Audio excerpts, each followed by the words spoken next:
dari kebijakan publik. Jadi kita sebut ini public policy. Public policy itu ditentukan oleh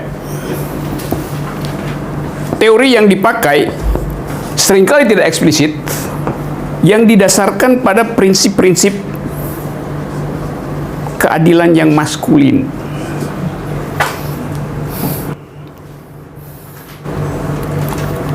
Prinsip-prinsip itu bisa kita temukan di dalam dua gugus teori filosofi. Yang pertama disebut sebagai pendekatan utilitarianisme,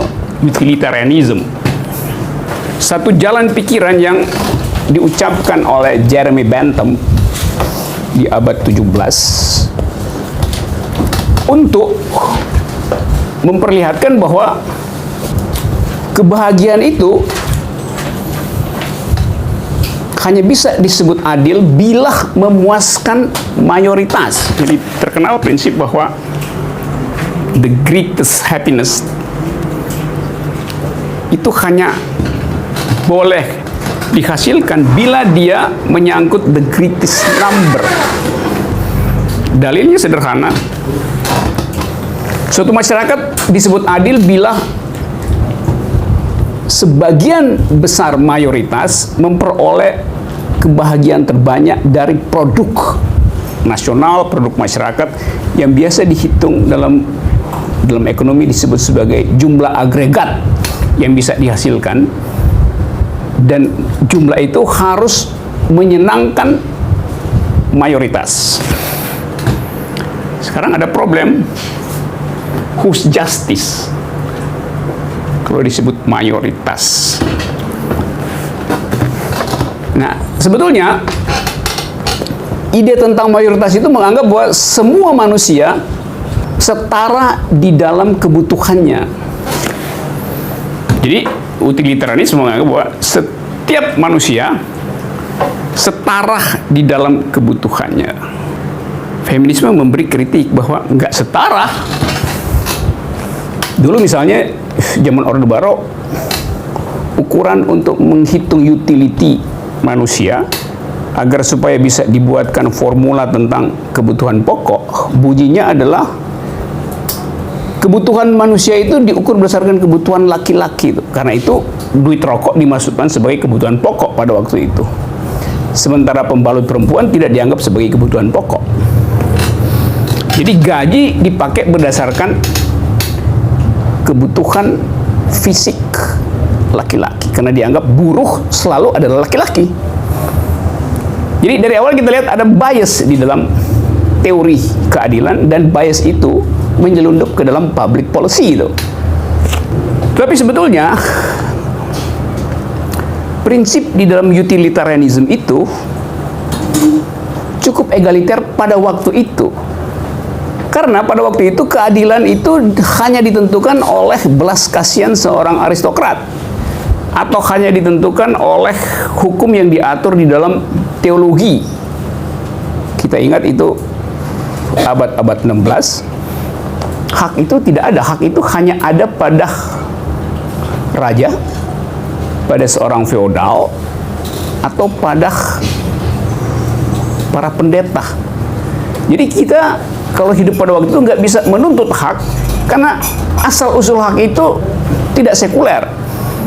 Nah, Jeremy Bentham menganggap bahwa ini nggak bisa kalau hak itu diandalkan pada sesuatu yang tidak berdasarkan transaksi manusia. Oleh karena itu dia puter argumentasi bahwa hak keadilan harus berasal dari masyarakat sendiri, tidak boleh nunggu semacam izin dari gereja atau belas kasihan dari seorang aristokrat. Jadi pada waktu itu kita anggap terobosan utilitarianisme menghasilkan kesetaraan, sebab akhirnya orang tidak lagi tergantung pada relasi personal dengan tuannya, juga tidak tergantung pada soleh tidaknya dia di hadapan paus atau romo di Eropa.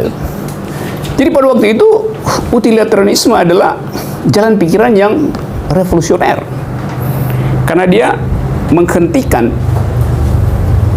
eksploitasi teologi terhadap soal keadilan. Jadi itu adalah penyelesaian sekuler dari sistem keadilan. Tapi buat kita sekarang, kita menganggap bahwa Iya, sekarang teori itu tidak lagi demokratis karena tidak memperhitungkan tadi jenis keadilan yang bekerja pada tubuh perempuan atau jenis injustice yang bekerja pada tubuh perempuan. Tetapi praktek kebijakan publik masih mempergunakan prinsip-prinsip utilitarianisme.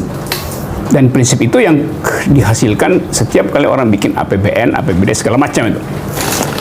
Di Indonesia misalnya, waktu Sri Mulyani jadi Menteri Keuangan sebelum yang sekarang, Sri Mulyani bikin satu kebijakan bahwa semua departemen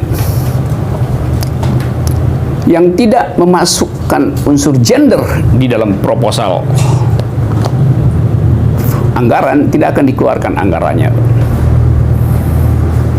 Tapi pada saat yang sama kita ingat peristiwa itu, Sri Mulyani dituduh sebagai neolib dan pers semacam terbius dengan tuduhan itu karena ada sentimen ideologi. Jadi begitu disebut neolib, maka seluruh orang merasa bahwa itu adalah kejahatan kapitalis. Nah, itu yang saya mau katakan, bahwa seringkali istilah itu masuk di dalam pembicaraan publik tanpa skrutinisasi filosofis yang tajam. Bagaimana mungkin seorang neolib memihak pada kepentingan perempuan itu? Itu sekedar ilustrasi betapa dunia akademis kita filter kritisnya itu lumpuh, sehingga pembicaraan tentang kebijakan publik lebih diisi oleh retorika dibanding dengan logik, dengan logika. Itu soalnya. Jadi kelas ini dimaksudkan untuk memperlihatkan bahaya dari konsumsi teori yang tidak discrutinize berdasarkan logik dan critical discourse itu. Jadi kita boleh sebut bahwa utilitarianisme mengandalkan jumlah keadilan, bukan kualitas keadilan, tapi jumlah keadilan itu.